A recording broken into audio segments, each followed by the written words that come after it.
That's right. That's me, David Auto Paint and Repair. We got a full-size truck here. That's right. CNG. That's right. And this is how it's done. This is how I roll. Anyway, for all you YouTube fans out here, don't think that this was an easy job.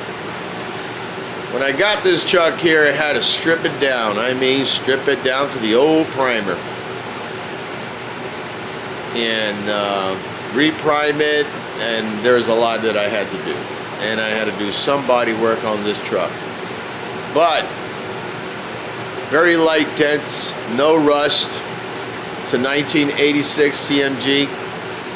And it really is a nice truck, and the guy who owns this truck right now, is a really nice guy. And working a full-time job and trying to do this for him. You know, that I do this on the side, but this is about the first time I really got a real full-size truck that I ever done. If I did some trucks, it was just touch-up and fenders and stuff like that, but not a full truck. It was a challenge, believe me, after I primed it and got it ready and, you know, was ready to paint, you know. As you can see here, that hood is like a queen-size bed, you know. Anyway, and I had to paint the top, you know. As you can see up here, it's all covered up, and I'll explain why.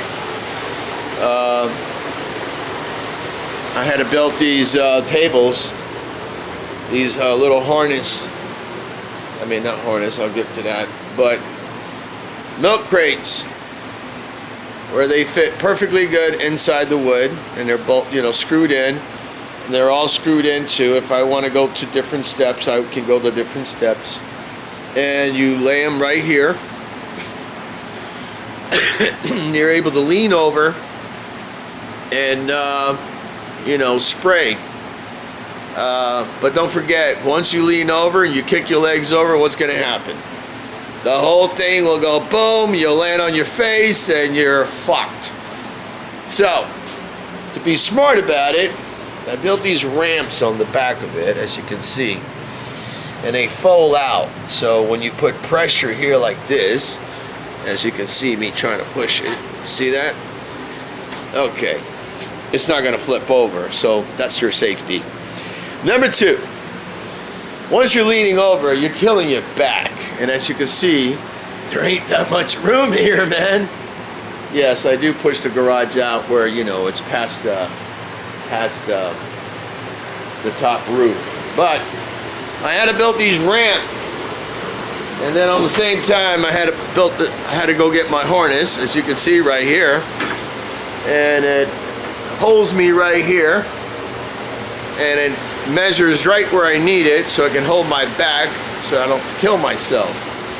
And I start spraying and go at it, you know. So I got that done. Once I got that done, I went ahead and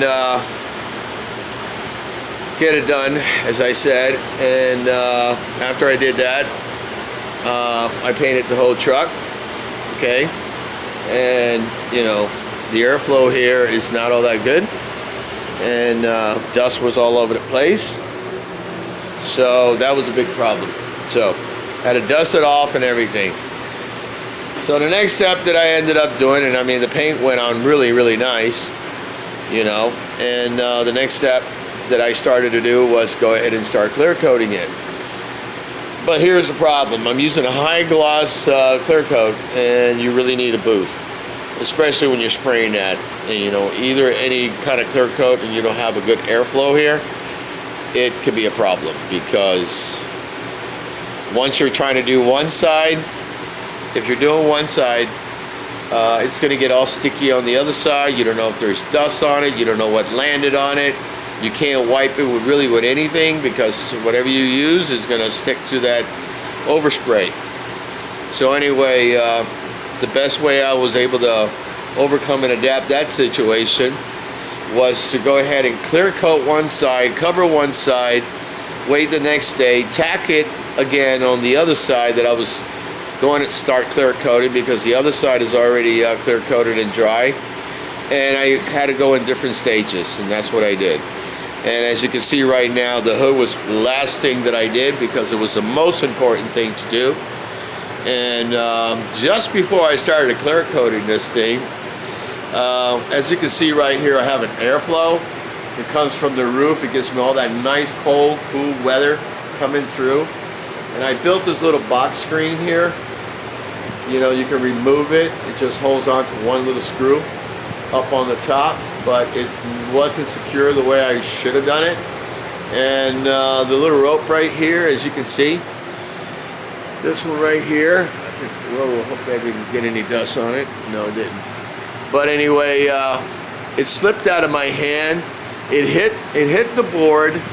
It came down and it hit the goddamn hood, putting a dent in it. And this is just before I was ready to clear coat this car. Or may I say the truck. It's somewhere in here. I did a good job on it. You're not gonna know where it is. Anyway, that was one of my setbacks. The next setbacks is after I started doing this side over here, and I covered this side and the hood because of the overspray, because I did start spraying on one side before covering this up, and then I realized all that overspray was over there, and when I hit clear coat on the other side, I saw a lot of mist in there, and I had to stop right there. I said, no, I better play it smart, and this is what I decided to do.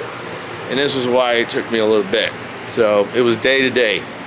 Anyway, I overcome and adapt that situation by clear coating this side, and then after it was clear coated, as I said, I covered it up, did the back, and covered that up, and then decided to go the next day on the other side after I tacked it in with some paint, and did that side. And once I did that side, I covered the whole entire truck besides the hood, and decided to go for the hood so the overspray wasn't going to go ahead and mess me up. So I'll be doing some wet sanding on this thing, because there is certain areas that need some wet sanding, and you know, that's just the way it goes sometimes, especially when you're doing it in a garage here. This is probably the smartest way to do it.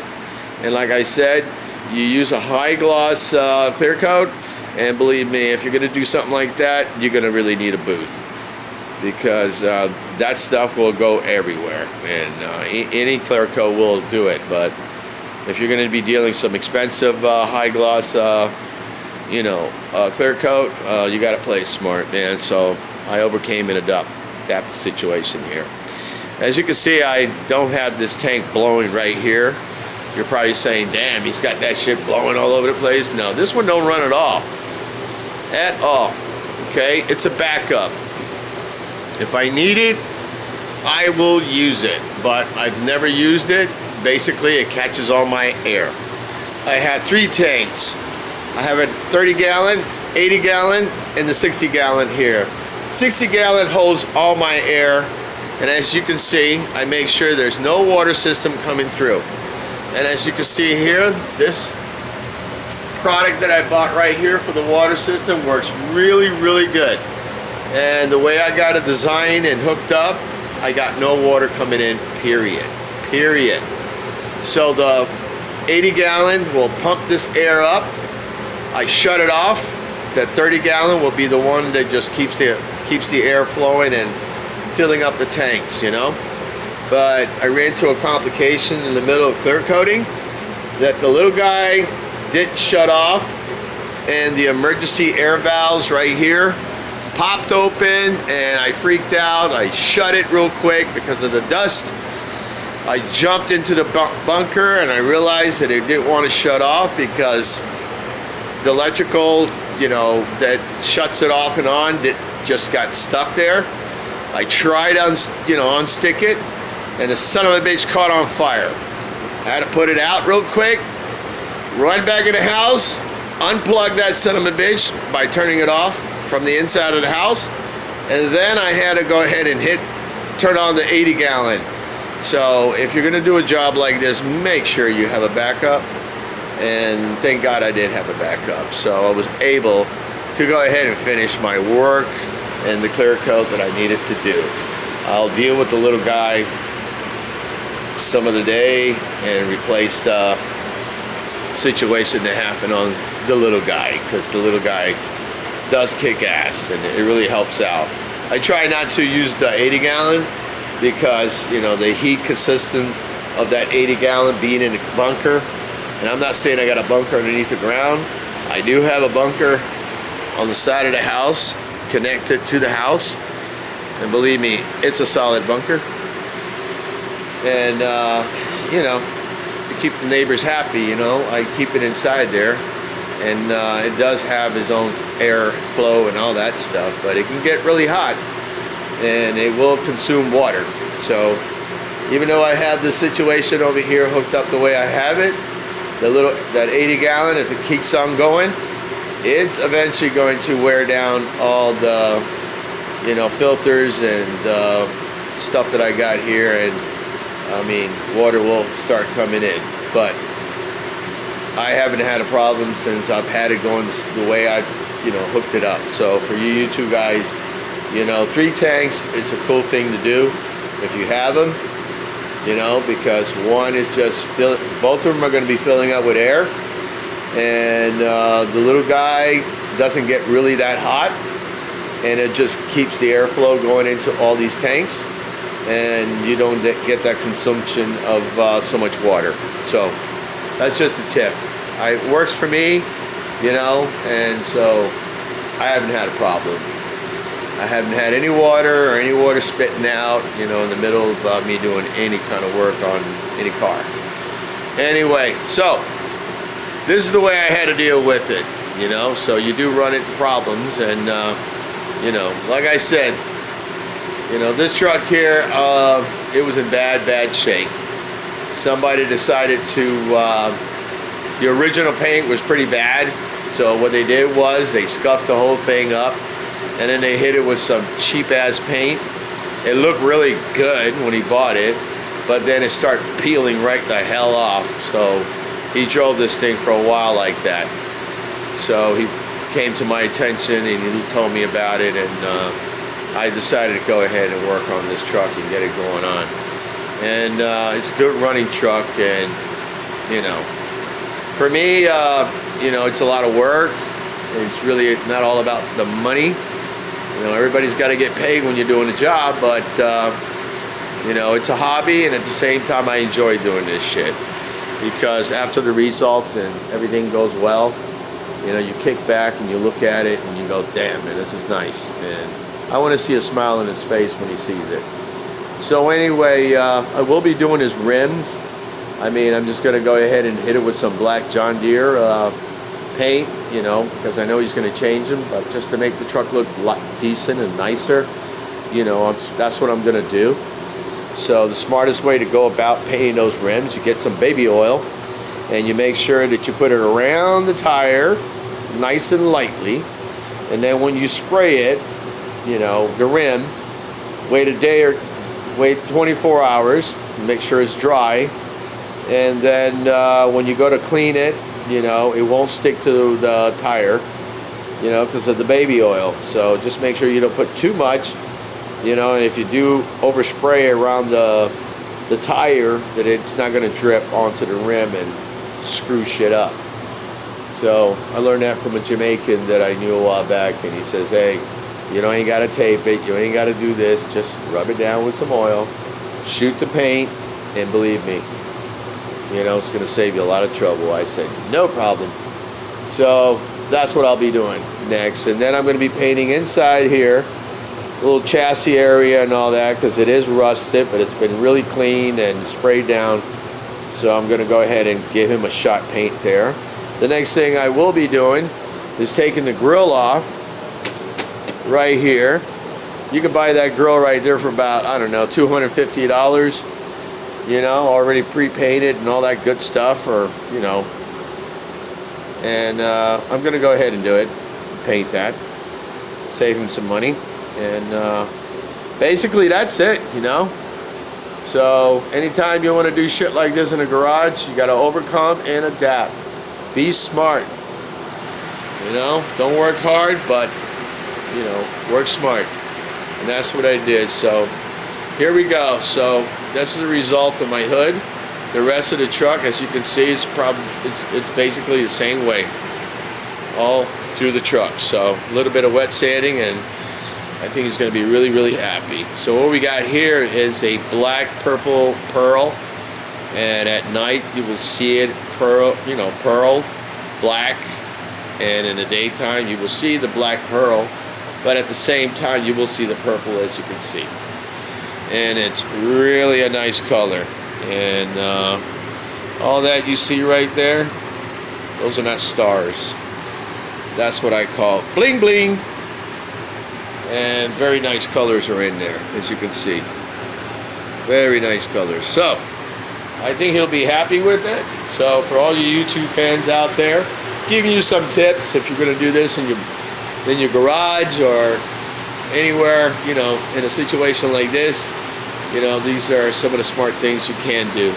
But it would be smart if you do go the different stages because of the overspray. And if you don't have a booth, the overspray can really screw you up. As I said, you know, you could be spraying one side and it's going to get sticky all over the truck. You don't know if there's dust. You don't know if a fly was on it. You don't know what the hell might have got onto the truck. And then you come around and you start spraying a clear coat and you're like, holy shit, running into shit. Shit's already on the goddamn truck, you know, and it happened to me. So that's the reason why I would say go through different stages. You know, I mean, this is a full-size truck, so I mean, when you're doing that side over there, it's like you're already painted, and then you do add the roof to it and the back end. I mean, you just did a whole entire Toyota. You know, a two-door Toyota. That's just basically, you know, where you're spraying. You know, if you're gonna, you know, look at it in that situation. So you're dealing with two Toyotas here, you know. It's a big truck, man. Full size, 8-footer in the back. So when you're doing a job like this, you really got to think it over. And I learned by my mistake. And believe me, I had to redo that side over here because of the overspray and the shit and dust and stuff that got on it. And there were certain areas I had to redo, so I said to myself, I'm not going to deal with this shit and make my, you know, kill myself with the situation. Got to get it going on, got to get it done. So that's what I did, you know. And basically that's it. So for all you YouTube fans out there, you know, it's just a tip. The 3 tanks that I got going on here, it works great. I mean, if you're trying to stop consumption water coming through one tank and you're got all these tubes and you're hooking up these filters and all that stuff, I mean, eventually water's going to come through. It's going to come through. But me, I haven't had a problem, and I've been running this whole situation here, I would say, the last 4 days, and very little bit of water, you know, has come in. And it has to go through here first, and then here, and by the time it gets around, it gets into here. That's like a big roll of toilet paper in there, and it really holds the water. And then it comes down, goes into the whole system, because you need at least 25 feet, you know, of hose, you know, from what I hear. And then it goes in here, shoots up in here, as you can see. And then I get my airflow going this way. So it works really great. So for you guys out there who are spending a lot of money trying to stop water from coming through, let me tell you, this is the smartest way to do it. But don't forget, I got 3 tanks.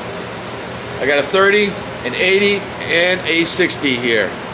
And 80 only fills up the air real quick because it's fast, and I get my air, and then the 30-gallon kicks in and makes sure the air, you know, keeps flowing in. And this one right here, I don't even run it.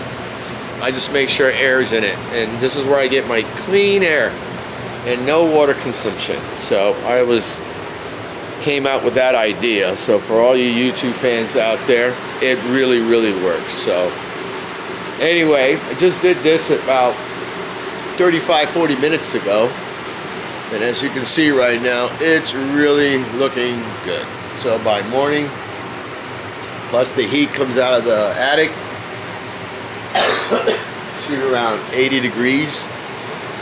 This thing will be dry as a whistle. So as you can see right here, it's a little tacky, but she's drying up. Anyway, gotta go. These are my tips. This is how I roll. So this is David signing off. Auto paint and repair. Catch you on the rebound.